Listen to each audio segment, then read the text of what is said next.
কি হৈছে তোমাৰ কান্দি আছো কিয় একো হোৱা নাই যাওক আপুনি ইয়াৰ পৰা কিবাটো হৈছে তোমাৰ কোৱা নিজৰ ককাইক বুলি ভাবিয়ে কোৱা কি হৈছে পেট বিষাই আছে মোৰ তোমাৰ পিৰিয়ড হৈছে ন ইস আপুনি এইবোৰ শব্দ কিয় কৈছে আপোনাৰ বেয়া নালাগে চোৱা ভণ্টি আমাৰ অসমীয়া সমাজে ছোৱালী এগৰাকী প্ৰথম পিৰিয়ড হওঁতে যদি ধুমধামেৰে তুলনি বিয়া পাতিব পাৰে তেনেহ'লে পিৰিয়ড শব্দটো কওঁতে কিয় বেয়া লাগিব তোমাৰ দৰে মোৰ এজনী ঘৰত ভনী আছে মই বুজি পাওঁ মোৰ পিৰিয়ডছ হৈছে মোৰ কাপোৰতো দাগ লাগি গৈছে সেইকাৰণে মই ইয়াৰ পৰা উঠিব পৰা নাই কাৰণ মোৰ লগত চেনিটেৰী পেড কিনিব এতিয়া পইচা নাই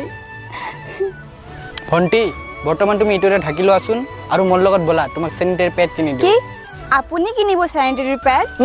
মোৰ ঘৰৰ ভণ্টিজনীক ময়ে কিনি দিওঁ এতিয়া বলাচোন মোৰ লগত